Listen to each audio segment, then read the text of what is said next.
The kids were finally settled.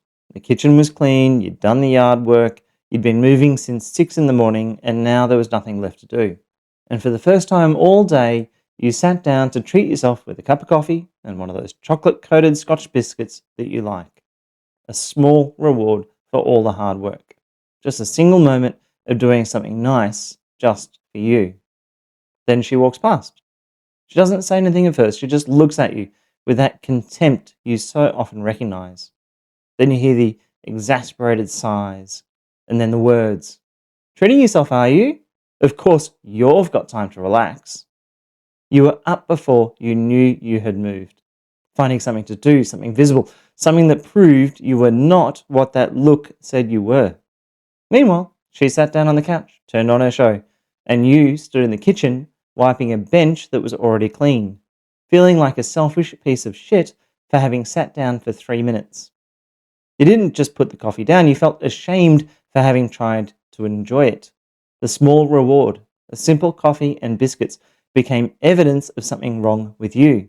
You felt the guilt of being cast as the selfish one, the indulgent one, the one who acts like he deserves a treat, even though you'd done all the work, even though she was now the one sitting down.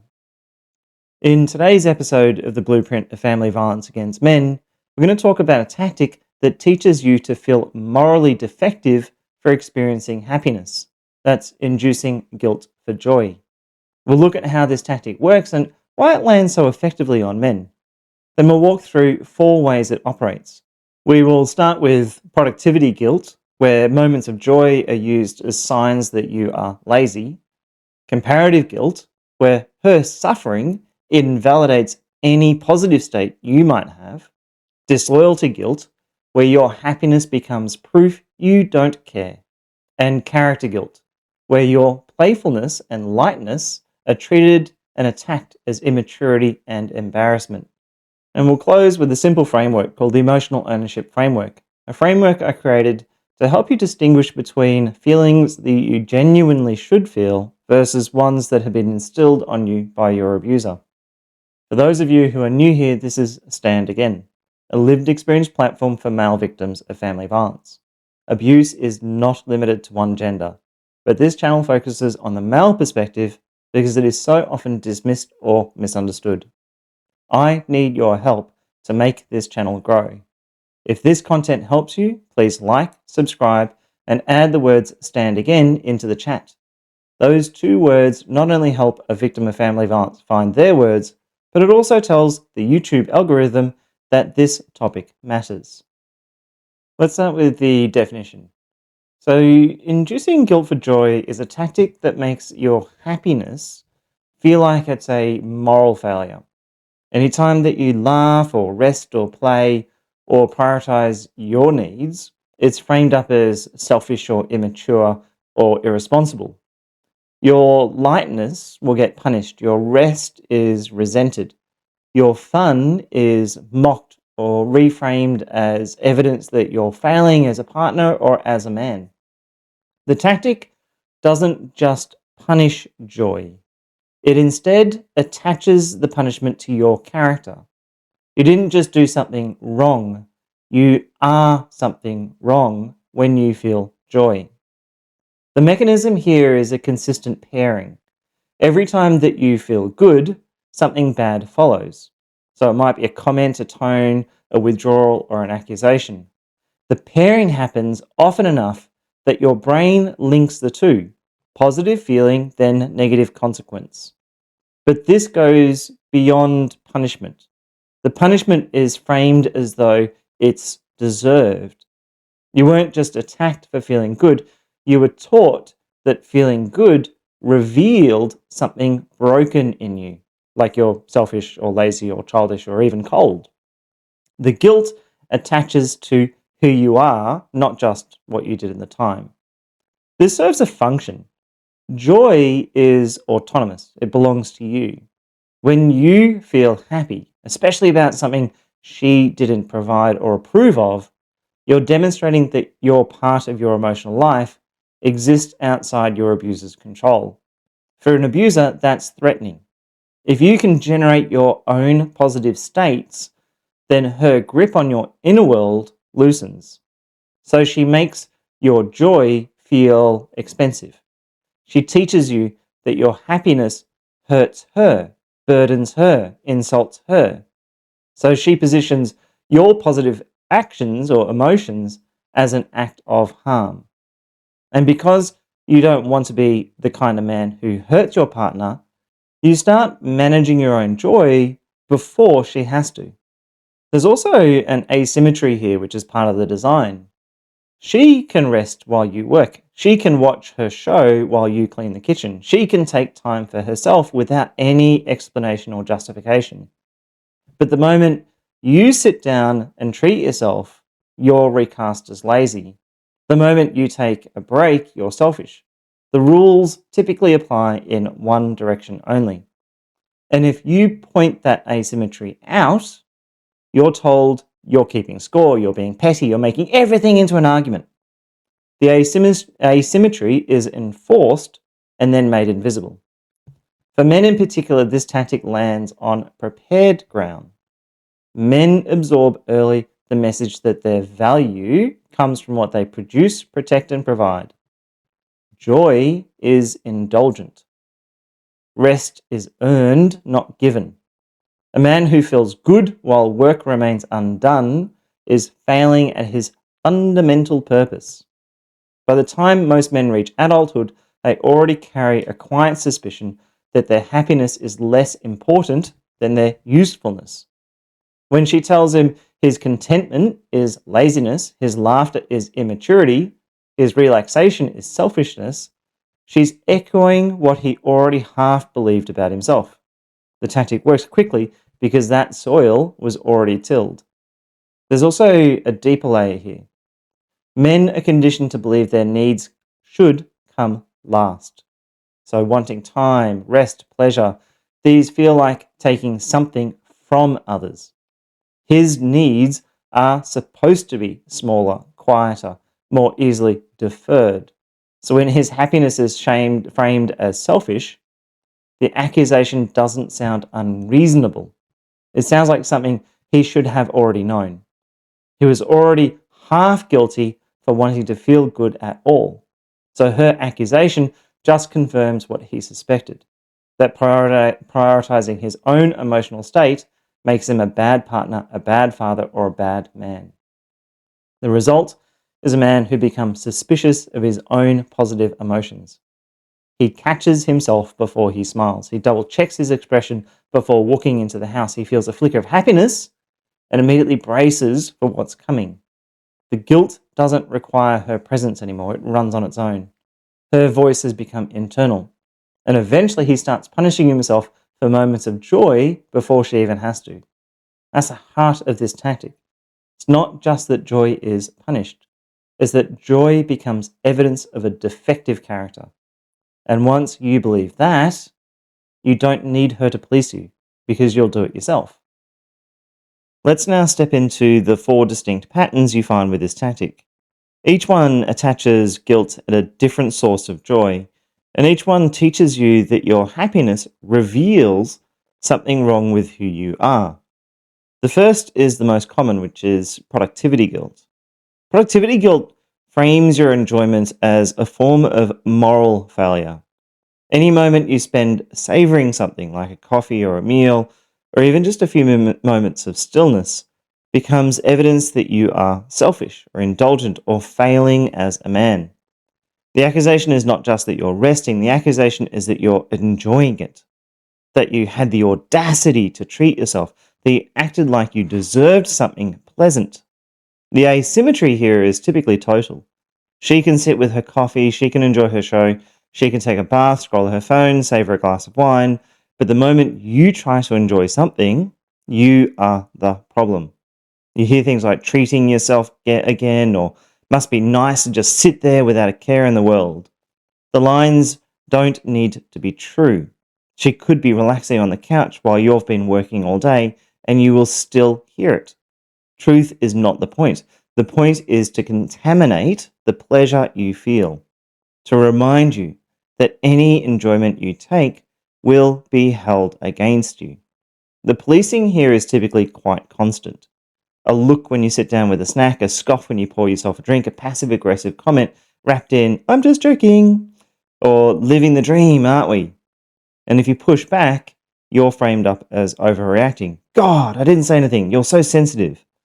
The accusation shifts to your response and the original attack disappears from view.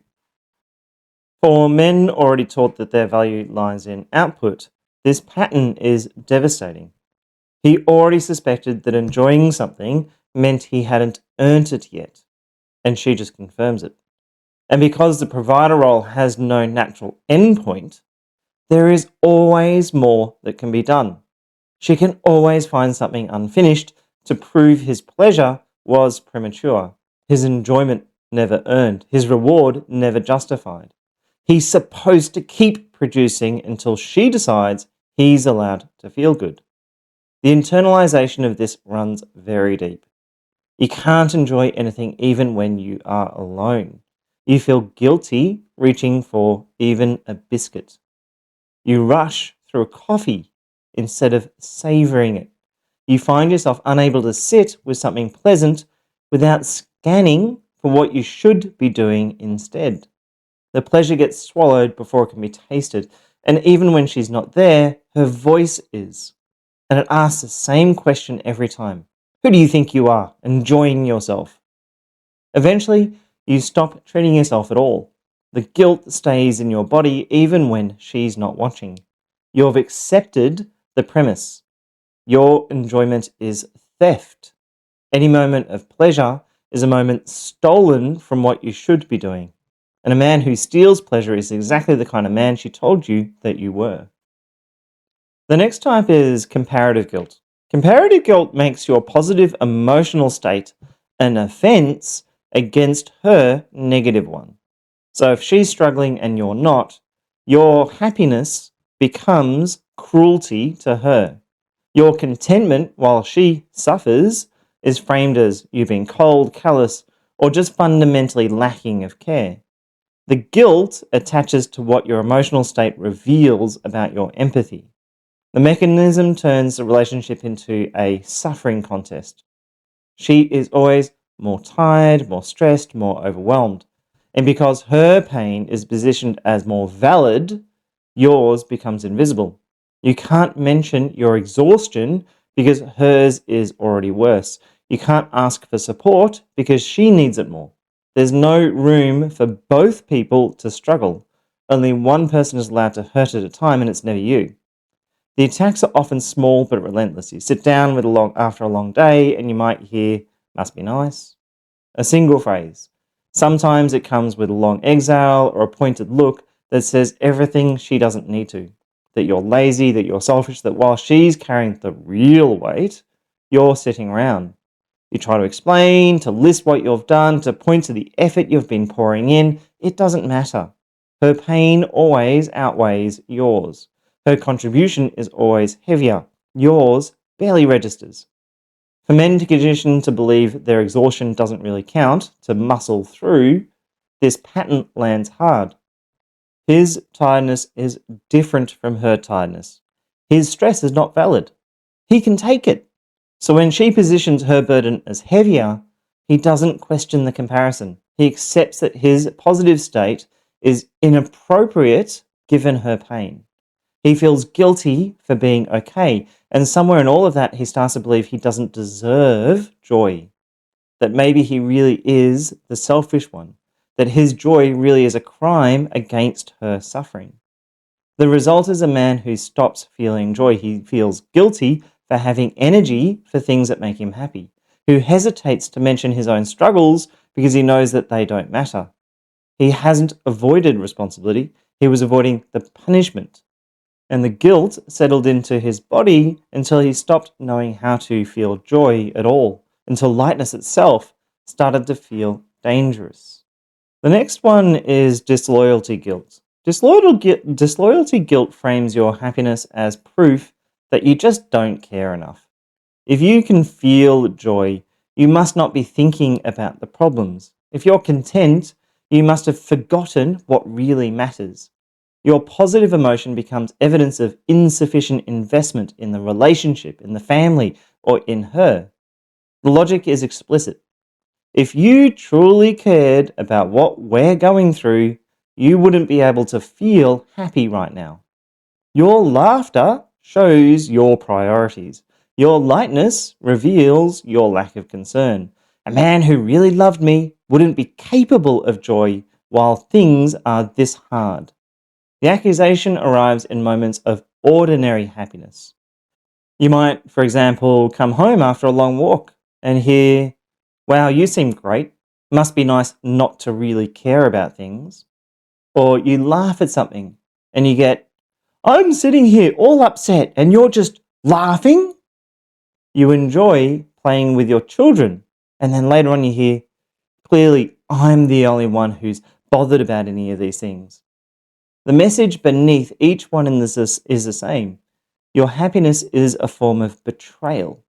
It reveals you don't love her enough. This creates an impossible bind.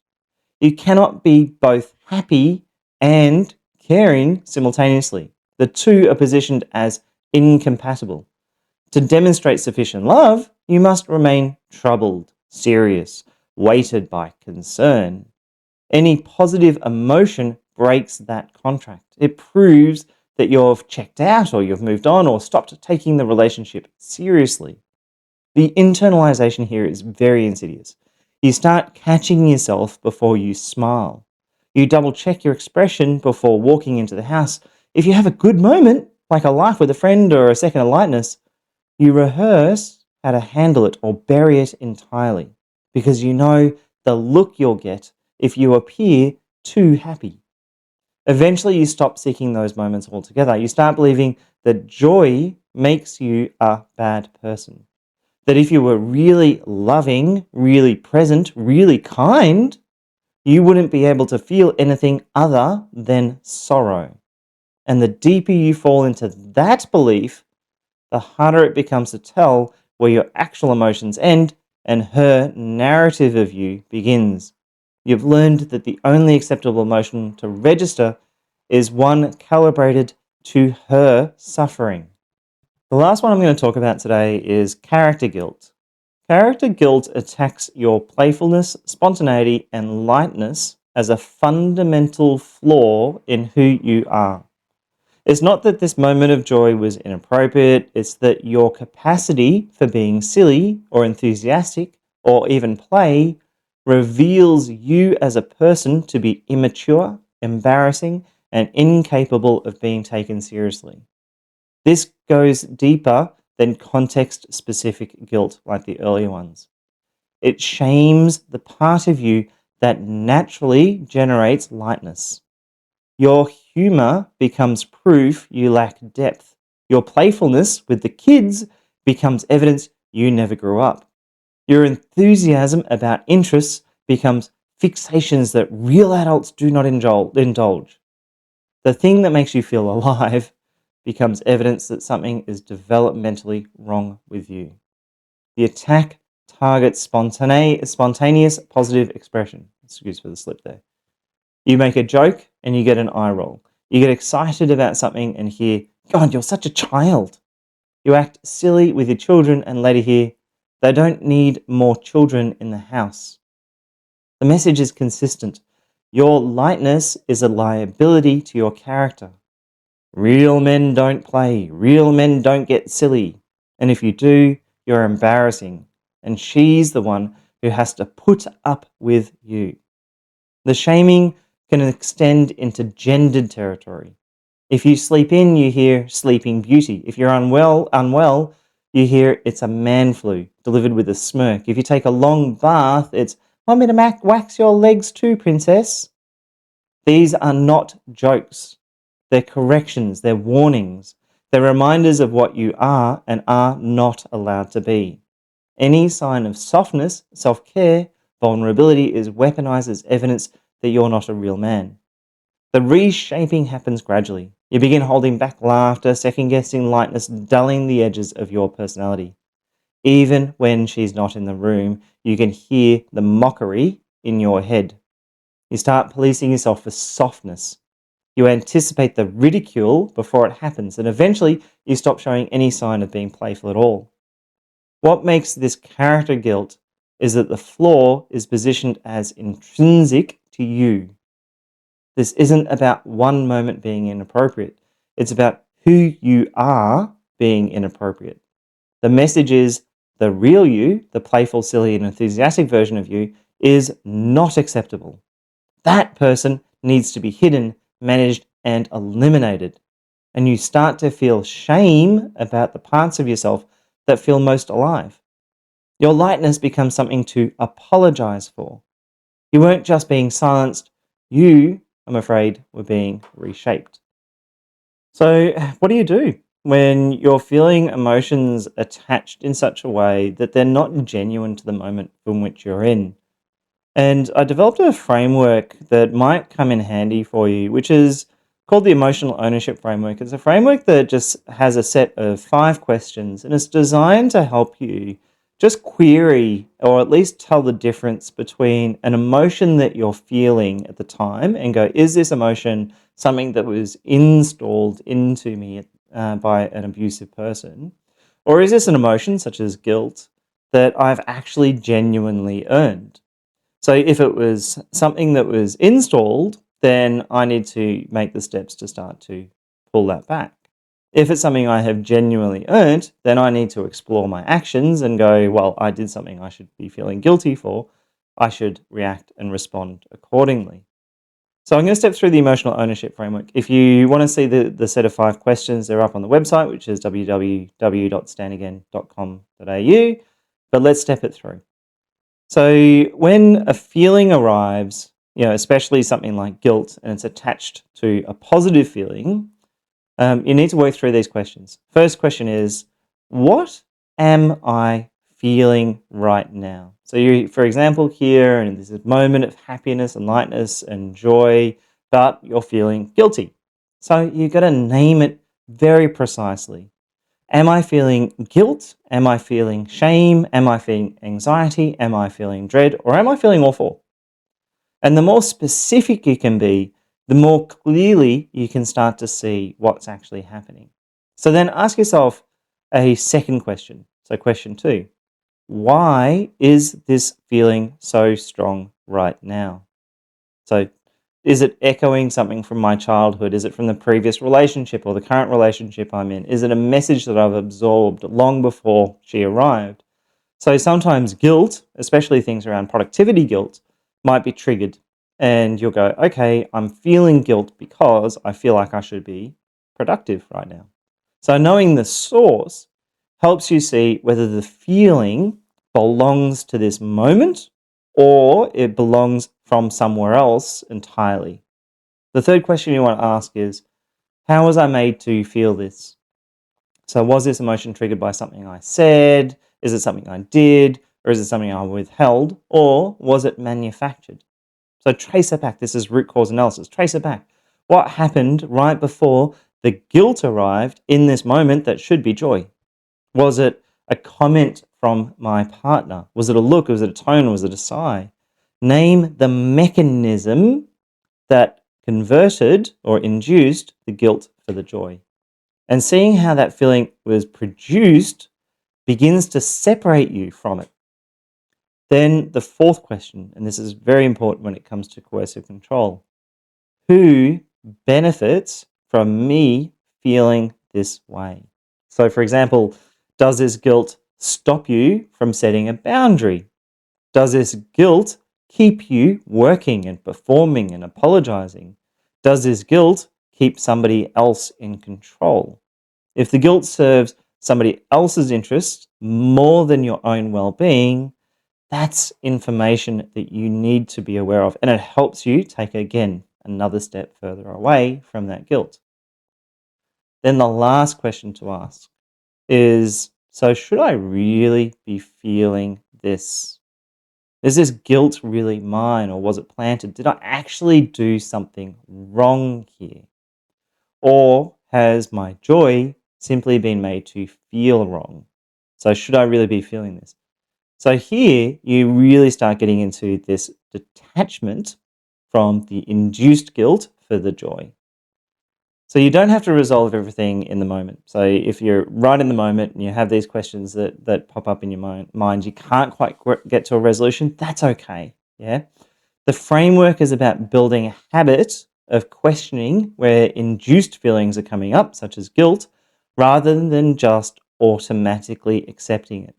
So if, for example, the next day you go think back to the previous day and go, I was feeling really guilty about that time I sat down and had my Scotch finger biscuits, then it's okay to ask those 5 questions and re-challenge it. Because each time you run through those questions, you're strengthening your ability to recognize when things like shame and guilt are being used as a control mechanism and helps you detach from that control mechanism and get more closer into the moment. The goal is not to eliminate guilt entirely. If you've done something that you should be guilty for, then feel guilty. The goal is to stop carrying guilt that was never yours to begin with. If you have learned to catch yourself before you smile, or if you double check your expression before walking into your own home, or if you feel flickers of happiness and then immediately brace for what's coming next, then it's likely that things like guilt and shame were installed. Someone needed you to believe that your joy was a character flaw, and they worked until you believed it. Your capacity for joy is not a deficiency in any way, shape, or form. Your playfulness is not immaturity. Your contentment is not cruelty. Your rest is definitely not laziness. These framings were constructed to make your positive emotions controllable. They were designed to shrink you. The asymmetry in coercive control is always the tell, where she could rest while you worked, where she could feel good while you had to manage her moods. The rules only ever applied to you, and if the rules only apply in one direction, they were never about fairness, they were about control. In a healthy relationship, your happiness and your joy is welcomed and celebrated. Your lightness is enjoyed, your playfulness is valued. When you feel good, your partner feels good that you feel good. Your positive states are not threats to be managed, they're part of what makes you worth loving. Her voice, sadly, became internal, and it doesn't have to stay there. The guilt that was installed can be uninstalled. One questioned feeling at a time, one moment of recognition of the mechanism at a time, one small reclamation of your own emotional life at a time. This is Stand Again, lived experience platform for male survivors of family violence. Please like, comment, and subscribe. Your voice might just help another man find his. If you're looking for one-on-one support, you can book coaching with a member of the Stand Again team. Simply visit standagain.com.au, where you will also find grounded information on surviving and recovering from family violence as a man. As always, remember that no matter how many times you've been knocked down, you can stand again.